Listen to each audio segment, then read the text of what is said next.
اعوذ باللہ من الشیطان الرجیم بسم اللہ الرحمن الرحیم۔ برادران عزیز و معزز خواتین، آج کی ہماری یہ نشست پچھلی 2 نشستوں کا تسلسل ہے، جس میں ہم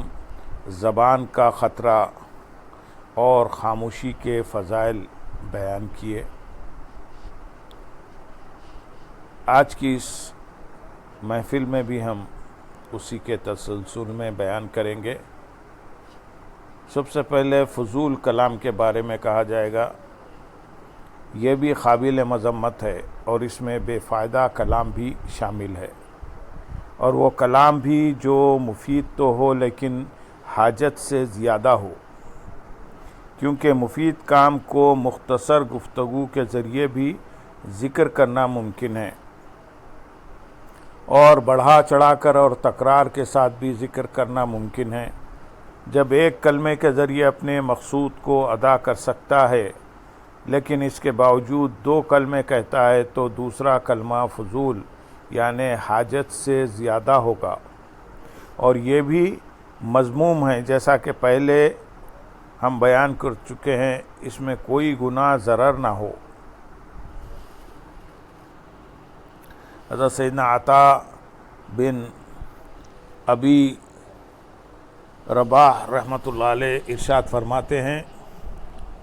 تم سے پہلے کے لوگ فضول کلام کو ناپسند کرتے تھے، اور ان کے نزدیک قرآن و سنت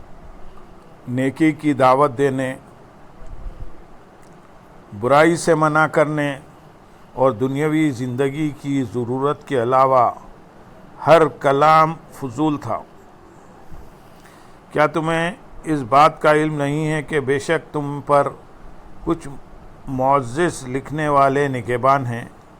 جن میں ایک داہنے بیٹھا اور ایک بائیں، کوئی بات وہ زبان سے نہیں نکالتا کہ اس کے پاس ایک محافظ تیار نہ بیٹھا ہو؟ کیا تم میں سے کوئی اس بات سے حیا نہیں کرتا کہ جب اس کا نامہ اعمال کھولا جائے کہ جسے اس نے اپنے دن کی ابتدا ہی میں بھر دیا تھا، تو اس میں اکثر وہ باتیں ہوں جن کا دین و دنیا سے کوئی تعلق نہ ہو؟ ایک صحابی رضی اللہ تعالیٰ عنہ ارشاد فرماتے ہیں، ایک شخص مجھ سے کوئی بات کرتا ہے تو اس کا جواب دینا مجھے اتنا زیادہ مرغوب و پسندیدہ ہوتا ہے جتنا ایک پیاسے شخص کو ٹھنڈا پانی بھی نہیں ہوتا، لیکن میں اس خوف سے اس کا جواب نہیں دیتا کہ کہیں یہ فضول کلام نہ ہو۔ حضرت سیدنا مطرف رحمۃ اللہ علیہ فرماتے ہیں، تمہارے دلوں میں اللہ تعالیٰ کی عظمت و جلالت بہت زیادہ ہونی چاہیے،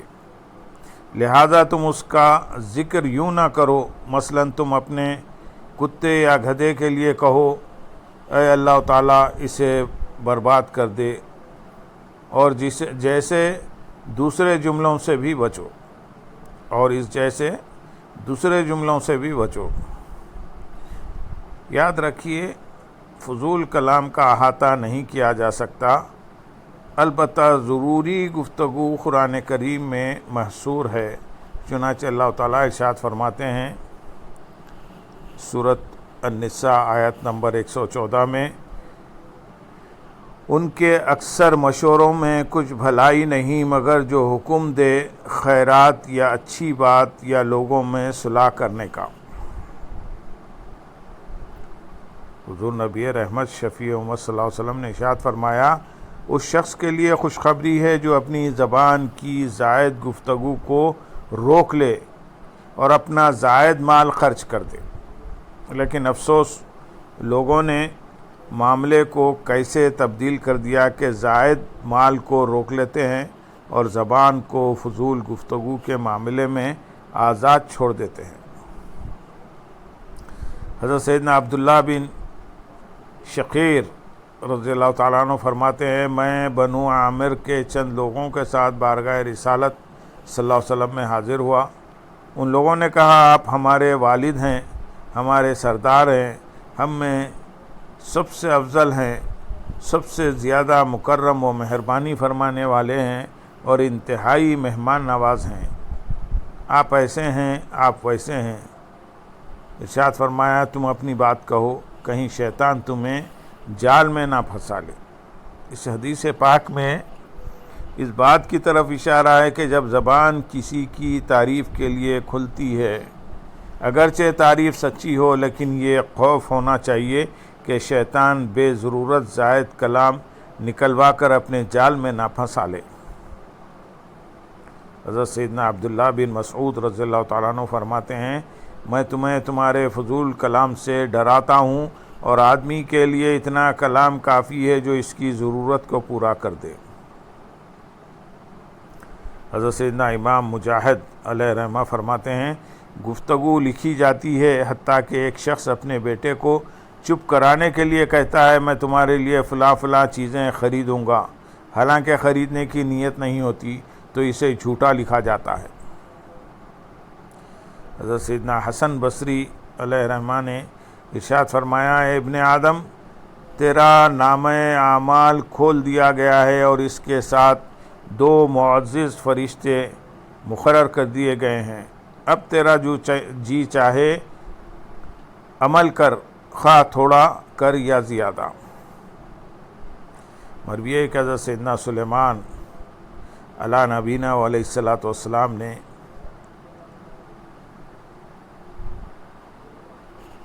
عفریت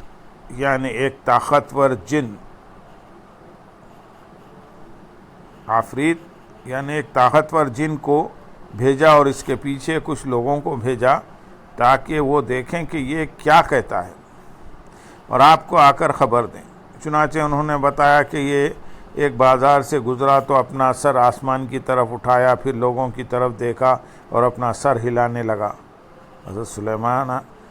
حضرت سیدنا سلیمان علیہ نبینا علیہ الصلاۃ والسلام نے جن سے اس بارے میں پوچھا تو اس نے کہا مجھے ان فرشتوں پر تعجب ہوا جو انسانوں کے سروں پر ہیں کہ وہ کس قدر جلدی لکھتے ہیں، اور جو ان کے نیچے لوگ ہیں ان پر بھی تعجب ہوا کہ وہ کس قدر جلدی لکھواتے ہیں۔ یعنی مجھے لوگوں پر تعجب ہے کہ وہ کلام کرنا نہیں چھوڑتے، حالانکہ ملائکہ ان کے کلام کو لکھ رہے ہیں۔ حضرت سیدنا ابراہیم تیمی علیہ السلام فرماتے ہیں مومن جب بات کرنا چاہتا ہے تو غور کرتا ہے، اگر فائدہ ہو تو کرتا ہے ورنہ خاموش رہتا ہے، اور فاجر بلا توقف بے سوچے سمجھے کلام کرتا چلا جاتا ہے۔ حضرت سیدنا حسن بصری رحمۃ اللہ علیہ فرماتے ہیں جس کی گفتگو زیادہ ہو اس کا جھوٹ بھی زیادہ ہوتا ہے، اور جس کا مال زیادہ ہو اس کے گناہ بھی زیادہ ہوتے ہیں، اور جو بد اخلاق ہوگا وہ خود کو تکلیف پہنچائے گا۔ حضرت سیدنا عمرو بن دینار علیہ رحمہ فرماتے ہیں ایک شخص نے مکی مدنی صلی اللہ علیہ وسلم کے پاس کثیر گفتگو کی تو آپ نے ارشاد فرمایا تمہاری زبان کے آگے کتنے پردے ہیں؟ اس نے عرض کی میرے 2 ہونٹ اور دانت ہیں۔ ارشاد فرمایا کیا ان میں سے کوئی تمہیں باتوں سے نہیں روک سکتا؟ ایک روایت میں ہے کہ آپ نے یہ بات اس شخص سے ارشاد فرمائی جس نے آپ کی تعریف میں طویل گفتگو کی تھی۔ پھر آپ نے مزید ارشاد فرمایا کسی شخص کو زبان کی فضول گفتگو سے بڑھ کر بری چیز نہیں دی گئی۔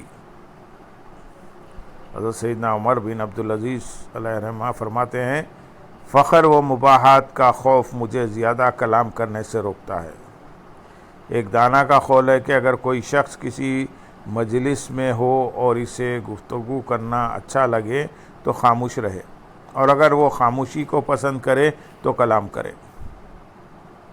حضرت سیدنا یزید بن حبیب علیہ رحمہ فرماتے ہیں عالم کے فتنے میں سے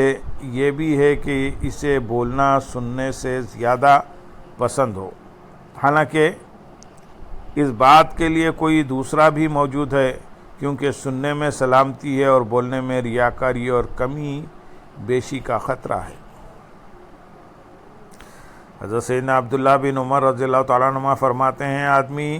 جن چیزوں کو پاک کرتا ہے ان میں سب سے زیادہ پاک کیے جانے کے حقدار اس کی زبان ہے۔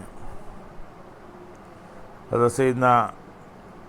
ابو درداء رضی اللہ تعالیٰ عنہ نے ایک زبان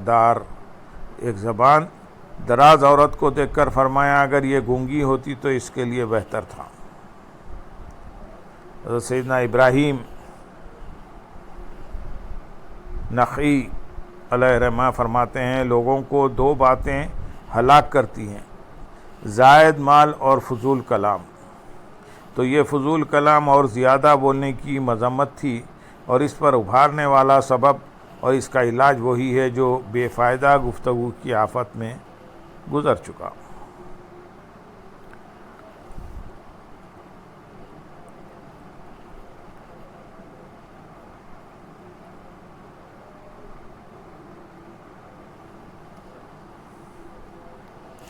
اللہم صلی علی سیدنا محمد وعلی آل سیدنا محمد وبارک وسلم، وآخر دعوانا ان الحمدللہ رب العالمین۔ سبحان